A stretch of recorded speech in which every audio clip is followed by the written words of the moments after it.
चिंतन करे, आए अनुभव करे, आत्मदर्शन करे, अपने पांचों स्वरूपों का चिंतन करे, अपने पांचों स्वरूपों का चिंतन करे, आए अनुभव करे। अनादि रूप रच कर तन भान तज कर, अनादि रूप रच कर तन भान तज कर, परम धाम चल दे स्मृतियों से सज कर।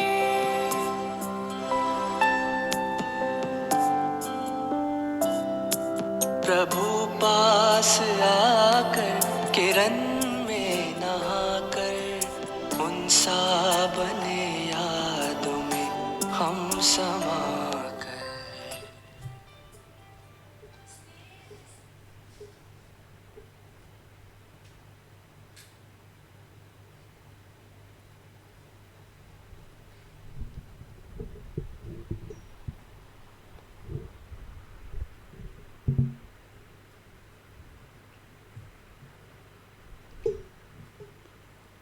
ओम शांति। आज सतगुरुवार है। प्यारे सतगुरु बाबा को हम मुरली के पश्चात भोग लगाएंगे और जिन अनन्य रत्नों का विशेष आज भोग है वे भी मैं आप सबको बताऊंगी। हम सभी भोग में उन आत्माओं को बाबा की याद के साथ साथ योगदान देंगे ताकि वो जहाँ भी हैं सदा शांत और सुखी रहें। आज के महावाक्य हैं 25 तारीख के।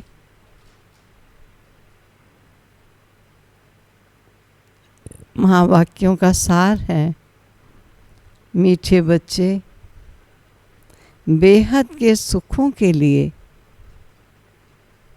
तुम्हें बेहद की नॉलेज मिलती है। बेहद के सुखों के लिए तुम्हें बेहद की नॉलेज मिलती है। तुम फिर से राज्यों की शिक्षा से राजाई ले रहे हो। प्रश्न है, तुम्हारा ईश्वरीय कुटुंब किस बात में बिल्कुल ही निराला है? बहुत बातें हैं, आज बाबा विशेष बात एक सुना रहे हैं इस ईश्वरीय कुटुंब के निरालेपन की। इस ईश्वरीय कुटुंब में कोई 1 रोज का बच्चा है और कोई 8 रोज का है, लेकिन सब पढ़ रहे हैं। बाप ही टीचर बनकर अपने बच्चों को पढ़ा रहे हैं। यह है निराली बात। आत्मा पढ़ती है, आत्मा कहती है बाबा। बाबा फिर बच्चों को 84 जन्मों की कहानी सुनाते हैं। कहानी में सारा ज्ञान समझा देते हैं। सतयुग में तो खेल खेल में पढ़ाई होगी, लेकिन इस पुरुषोत्तम संगम युग में प्यारे बाबा कहानी के रूप में सारा ज्ञान अति सरल रूप से सुना देते हैं। कई लोग नए जब सुनते हैं कहते आप लोगों को इतना याद कैसे हो गया? अरे कोई बड़ी से बड़ी भी कहानी हो तो कहानी याद करना को मुश्किल लगता है। हमारे प्यारे शिक्षक ने, सुप्रीम शिक्षक ने हमें नॉलेज कहानी के रूप में दी है। रिकॉर्ड है, दूर देश का रहने वाला आया देश पर आए। ओम शांति। वृक्षपतिवार, उसका नाम रख दिया है बृहस्पति। ये त्योहार आदि तो वर्ष वर्ष मनाते हैं, तुम हर हफ्ते बृहस्पति डे मनाते हो। वृक्षपति अथवा इस मनुष्य सृष्टि रूपी झाड़ का जो बीज रूप है, चैतन्य है, वही इस झाड़ के आदि मध्य अंत को जानते हैं। और जो भी वृक्ष हैं वे सब जड़ होते हैं, ये चेतन है। इनको कहा जाता है कल्प वृक्ष। इनकी आयु है 5000 वर्ष और ये वृक्ष 4 भागों में है। हर चीज 4 भाग में होती है, ये दुनिया भी 4 भाग में है। अब इस पुरानी दुनिया का अंत है। सतो प्रधान, सतो रजो तमो। किसी प्रकार दिन रात दोपहर शाम, सर्दी गर्मी पतझड़ ग्रीष्म, चारों चार चलती हैं। इस पुरानी दुनिया का अंत है। दुनिया कितनी बड़ी है, ये ज्ञान कोई भी मनुष्य मात्र की बुद्धि में नहीं है। ये है नई दुनिया के लिए नई शिक्षा, और फिर नई दुनिया का राजा बनने के लिए अथवा आदि सनातन देवी देवता बनने के लिए शिक्षा भी नई है। भाषा तो हिंदी ही है। बाबा ने समझाया है, जब दूसरी राजाई स्थापित होती है तो उनकी भाषा अलग होती है। सातयुग में क्या भाषा होगी, सो बच्चे थोड़ा थोड़ा जानते हैं। कैसे जानते हैं, तो बाबा बता रहे हैं। आगे बच्चियां ध्यान में जाकर बताती थी, वहाँ कोई संस्कृत नहीं है, संस्कृत तो यहाँ है। जो यहाँ है वह फिर वहाँ नहीं हो सकती है। तो बच्चे जानते हैं ये है वृक्षपति, अर्थात मनुष्य सृष्टि रूपी वृक्ष के बीज रूप परमपिता परमात्मा शिव। ये है वृक्षपति। उनको फादर रचता भी कहते हैं। झाड़ का फादर है, रचता है। ये चैतन्य बीज रूप है। वे सब होते हैं जड़। बच्चों को सृष्टि के आदि मध्यंत को भी जानना चाहिए ना। इस समय नॉलेज ना होने के कारण मनुष्यों को सुख नहीं है। ये बेहद की नॉलेज जिससे बेहद का सुख होता है। हद की नॉलेज से काग विष्ठा समान सुख मिलता है। तुम जानते हो, हम बेहद के सुख के लिए अभी पुरुषार्थ कर रहे हैं। फिर से ये फिर से अक्षर सिर्फ तुम सुनते हो, क्योंकि हम जानते हैं ना, ये सृष्टि चक्र की न्याय घूमती है। जब वो चक्र पुनः उसी स्थल पर पहुंचता है, फिर प्रारंभ होता है। फिर से तुम्हें फिर से मनुष्य देवता बनने के लिए ये राजयोग की शिक्षा प्राप्त कर रहे हो। ये भी तुम जानते हो, ज्ञान का सागर बाप निराकार है। निराकारी तो बच्चे आत्माएं भी हैं, लेकिन सबको अपना अपना शरीर है।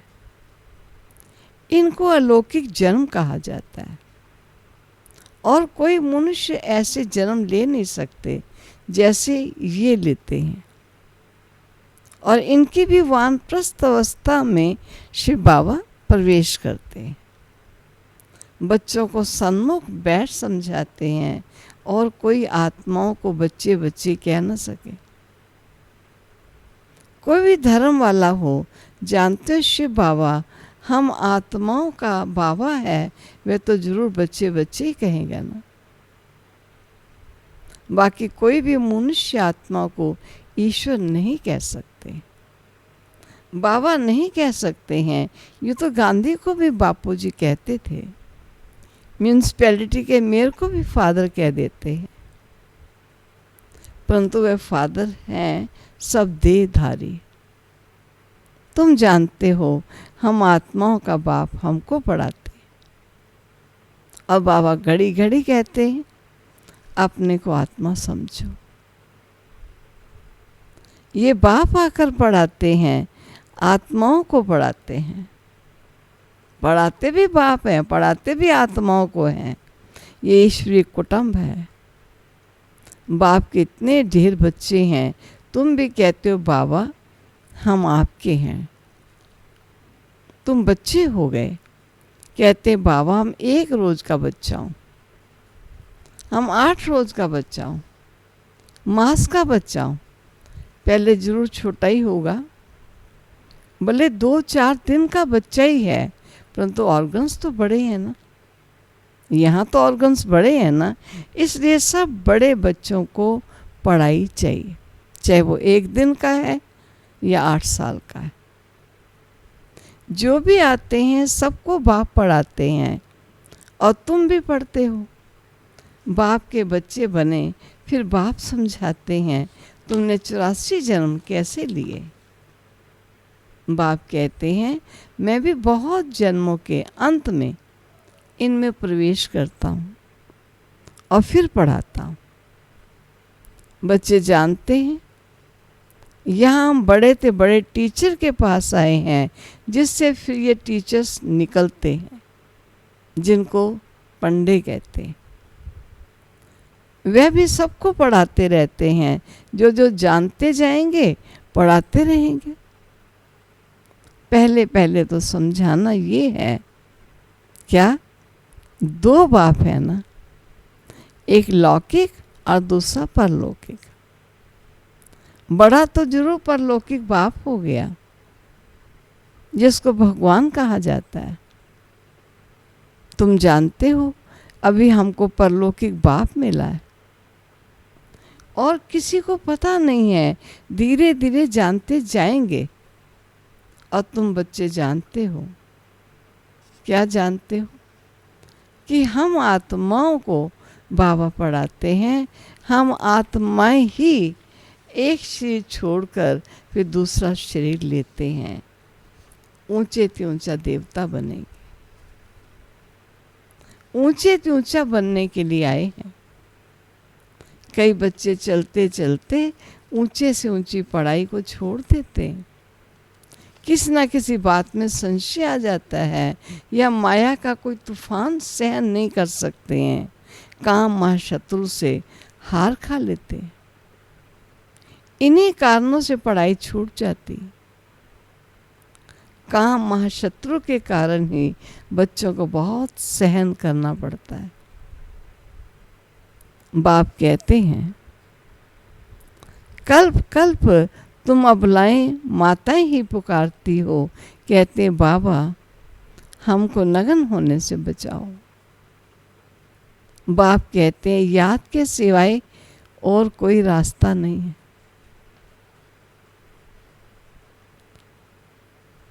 बहुत है, याद से ही बल आएगा। माया बलवान की ताकत कम होती जाएगी और फिर तुम छूट जाओगे। ऐसे बहुत बंधन से छूट कर आते हैं, फिर अत्याचार होना बंद हो जाता है। फिर आकर शिव बाबा से ब्रह्मा द्वारा बातचीत करते हैं। ये भी आदत पड़ जानी चाहिए, बुद्धि में ये रहना चाहिए कि हम शिव बाबा पास जाते हैं। हम कहाँ जाते हैं? शिव बाबा पास जाते हैं। वे इस ब्रह्मा तन में आते हैं और हम शिव बाबा के आगे बैठे हैं। याद से विकर्म विनाश होंगे।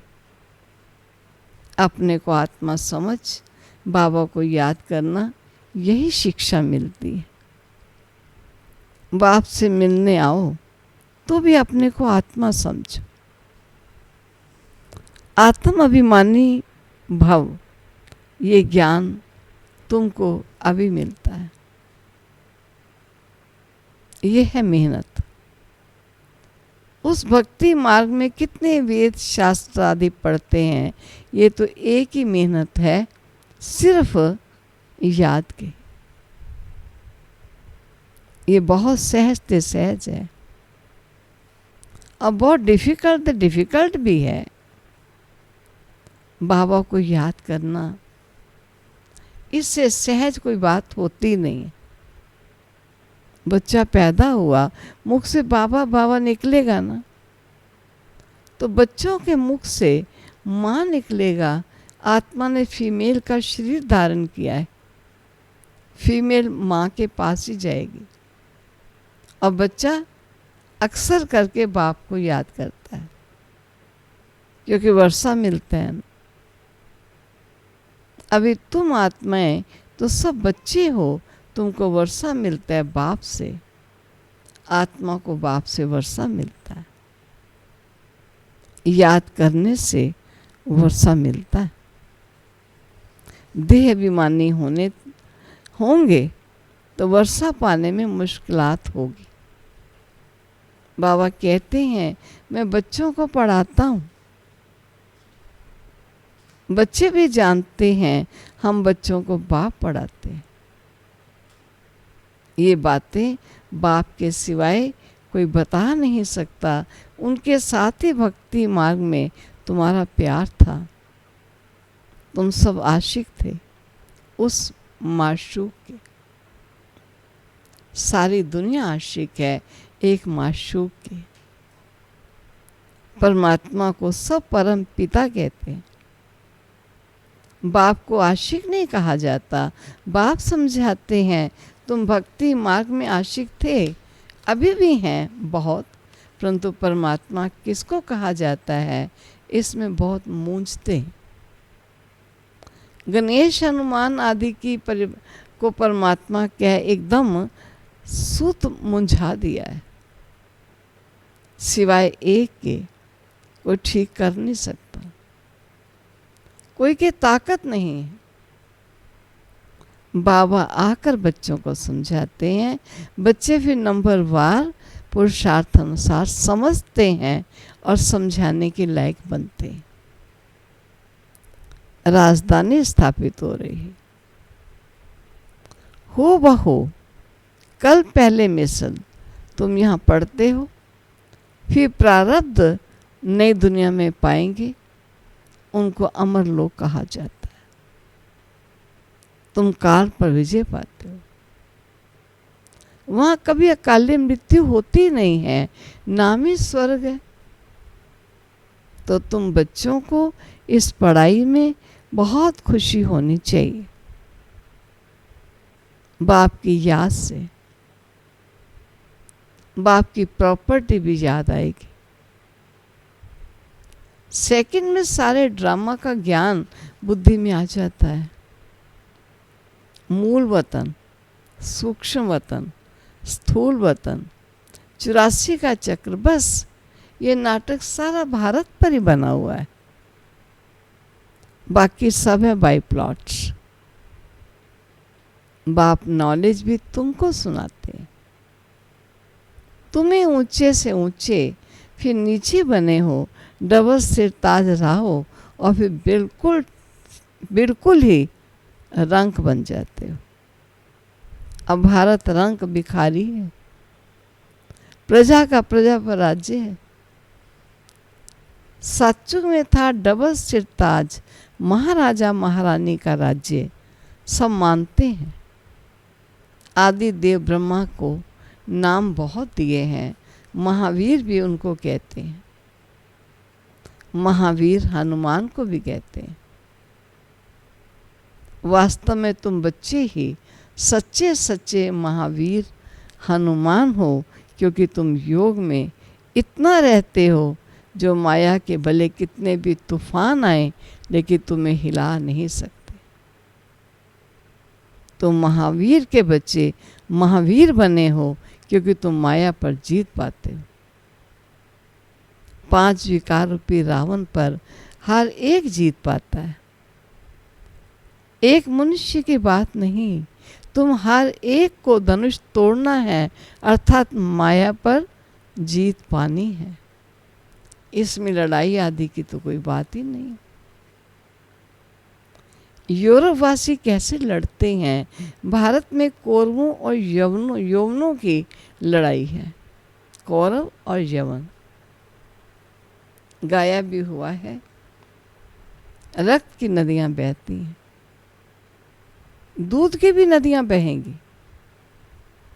विष्णु क्षीर सागर में दिखाते हैं, लक्ष्मी नारायण पारसनाथ, उनका फिर नेपाल तरफ पशुपति नाथ नाम रख दिया है एक ही विष्णु के दो रूप, पारसनाथ, पारसनाथ नहीं, वह पशुपतिनाथ, पशुपतिनाथ पति, पशुपतिनाथ पत्नी, पति पत्नी। वास्तव में देखा जाए तो शिव का मंदिर है वहाँ, उसमें विष्णु का चित्र भी बनाते हैं। वहाँ एक जगह देखा था हमने भी, लेक भी बनाते हैं। अब लेक में क्षीर कहाँ से आया? दूध का सागर दिखाते हैं, बड़े दिन पर उस लेक में दूध डालते हैं और फिर दिखाते हैं क्षीर सागर में विष्णु सोया पड़ा है। अर्थ कुछ भी नहीं। चार भुजा वाला मनुष्य कोई होता नहीं है। अभी तुम बच्चे सोशल वर्कर हो, रूहानी बाप के बच्चे हो ना। बाप सब बातें समझाते हैं, इसमें कोई संशय नहीं आना चाहिए। संशय माना माया का तूफान। तुम हमको बुलाते हो, हे पतित पावन आओ, आकर हमको पावन बनाओ। बाप कहते हैं माँ में कम याद करो तो तुम पावन बन जाओगे। 84 के चक्र को भी याद करना है। बाप को कहा जाता है पतित पावन, ज्ञान का सागर। दो चीज हो गई, पतितों को पावन बनाते हैं और 84 के चक्र का ज्ञान सुनाते हैं। ये भी तुम बच्चे जानते हो, 84 का चक्र चलता ही रहेगा, इनकी एंड नहीं है।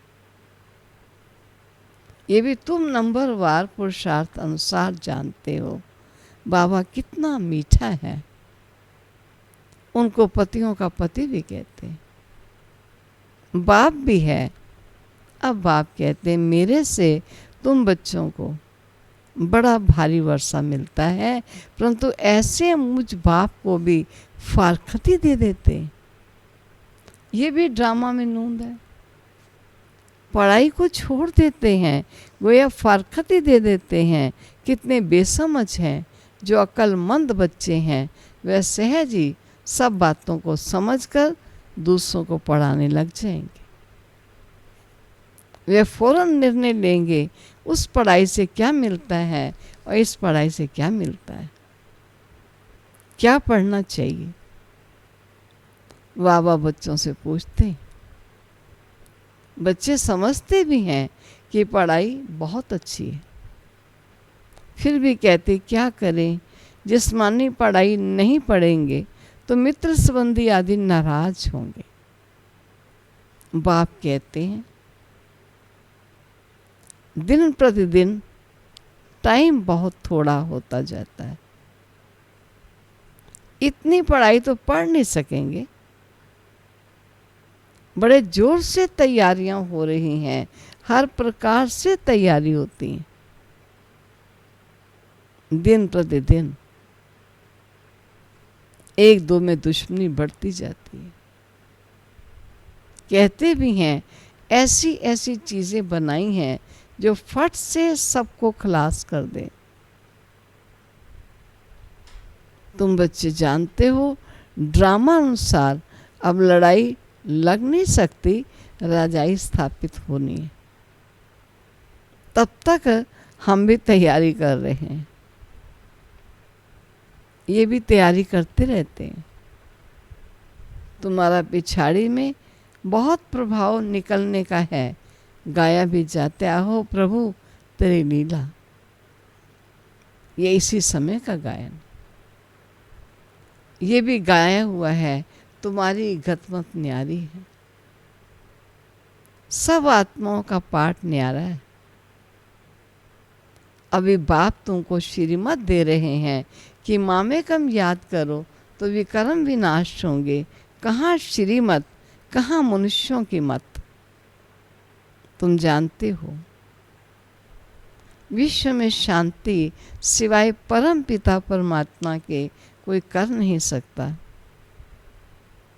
100% पवित्रता, सुख, शांति 5000 वर्ष पहले मुआफिक ड्रामा अनुसार स्थापित कर रहे हैं। कैसे? सो आकर समझो। तुम बच्चे भी मददगार बनते हो। जो बहुत मदद करते हैं वो विजय माला के दाने बन जाते हैं। तुम बच्चों के नाम भी कितने रमणीक थे। जो ऑलमाइटी ने वतन से नाम भेजे कितने रमणीक थे। वे नामों की लिस्ट एल्बम में रख देनी चाहिए। तुम भट्ठी में थे, घर बार छोड़ बाप के आकर बने, एकदम भट्ठी में आकर पड़े। ऐसी पक्की भट्ठी थी जो अंदर कोई आ ना सके। जब बाप के बन गए फिर नाम जरूर होने चाहिए। सब कुछ सरेंडर कर दिया इसलिए नाम रख दिए। वंडर है ना, बाप ने सबके नाम रखे। जो भी सरेंडर थे उन सब के नाम रखे। अच्छा, मीठे मीठे सिकिलदे बच्चों प्रति माता पिता बाप दादा का याद प्यार और गुड मॉर्निंग। रूहानी बाप की रूहानी बच्चों को नमस्ते। रूहानी बच्चों की रूहानी बाप को नमस्ते। धारणा के लिए मुख्य सार। किसी भी बात में संशय बुद्धि नहीं बनना है। माया के तूफानों को महावीर बन पार करना है। माया का तूफान है जो संशय में लाता है। और प्यारे बाबा आज्ञा करते हैं कि माया के तूफानों को महावीर बन पार करना है। ऐसा योग में रहो जो माया का तूफान हिला न सके। दूसरा, अक्लमंद बन अपनी जीवन ईश्वरीय सेवा में लगानी। सच्चा सच्चा रूहानी सोशल वर्कर बनना है। रूहानी पढ़ाई पढ़नी और पढ़ानी वरदान है। संकल्प रूपी बीज को कल्याण की शुभ भावनाओं से भरपूर रखने वाले विश्व कल्याणकारी भव। संकल्प रूपी बीज को कल्याण की शुभ भावनाओं से भरपूर रखने वाले कौन कहलाएंगे? कौन बनेंगे? विश्व कल्याणकारी भव। वरदान है। जैसे सारे वृक्ष का सार बीज में होता है, ऐसे संकल्प रूपी बीज हर आत्मा के प्रति, प्रकृति के प्रति शुभ भावना वाला हो। सर्व को बाप समान बनाने की भावना, निर्बल को बलवान बनाने की, दुखी और शांत आत्मा को सदा सुखी शांत बनाने की भावना का रस व सार हर संकल्प में भरा हुआ हो। कोई भी संकल्प रूपी बीज इस सार से खाली अर्थात व्यर्थ ना हो। कल्याण की भावना से समर्थ हो तब कहेंगे बाप समान विश्व कल्याणकारी आत्मा। स्लोगन, माया के झमेलों से घबराने के बजाय परमात्मा मेले की मौज मनाते रहो। परमात्मा मेले की मौज मनाते रहो। ओम शांति। ये थे प्यारे बाबा के मधुर बोल। जैसा कि मैंने आपको बताया कि आज सतगुरुवार है। कल तो मम्मा डे था, मम्मा को भोग लगाया गया, लेकिन मुझे मन में बहुत आया कि जिनका भोग गुरुवार को करेंगे वो मम्मा से कैसे मिलेंगे। इसलिए मैंने मम्मा डे पर भी उन आत्माओं को विशेष याद प्यार दी। प्यारे बाबा, जैसे खास जो हमारे पास योग के लिए कहा गया, सबसे पहले चैतन्य की मम्मी ने चैतन्य के लिए खास योगदान देने लगे और भोग कहा। फिर अपने प्यारे बाबा के अनन्य रतन बुद्धि राजा जी, जिनको विशेष किरण बहन और निर्मल बहन जी ने याद दी, मुझे आया कि बाबा के वतन में भी आए, भोग भी स्वीकार करें। लेकिन तब मैं चुप रही। मैंने सोचा वतन का दृश्य देख कर जाएं, लेकिन भोग इनको हम गुरुवार के दिन लगाएंगे खास। और मधु माता, मधु अपनी कुमारी, उनकी लौकिक मम्मी शकुंतला जी, जो हमारा अनन्य रतन था, उनको भी याद प्यार खास भोग दिया गया। तो आज हम तीनों का भोग बहुत प्यार से लगा रहे हैं। चैतन्य को, अपने आदरणीय बुद्धि राजा जी को और अपनी प्यारी बहन शकुंतला जी को। मैं इसलिए बता रही हूँ कि हम सभी भोग से पूर्व उन्हें जान ले वो कौन हैं। तो मैंने आपको चैतन्य का बताया, जो 8:30 की क्लास पर मम्मी उनको लेकर आती थी। उन्होंने शरीर छोड़ा, छोटा सा बच्चा था। फिर अपने बुद्धि राजा जी, जो किरण बहन के लौकिक पिताजी और अपने निर्मल माता के लौकिक पति कहलाए, जो बहुत ही प्यार से बाबा की बातों को सुनते थे और परिवार से बहुत प्यार रखते थे। खास उनका भी दिन आया, उनको भी हम सब योगदान देंगे। और अपनी मधु बहन, प्रभा बहन की लौकिक बहन मधु बहन, जिसने खास मम्मी का हर साल भोग लगाती हैं। अपनी शकुंतला माता, जो बाबा की बंदेली बच्ची कहलाती थी एक समय पर, उनका भी आज खास प्यारे बाबा को भोग स्वीकार कराया जा रहा है। तो हम सब योगदान भी देंगे और वतन में चलकर भोग स्वीकार करेंगे भी, और प्यारे बाबा को स्वीकार कराए, अपने सुंदर परिवार को भी वहाँ भोग स्वीकार कराएंगे। तो चलो मेरे साथ साथ आप सब भी चलिए।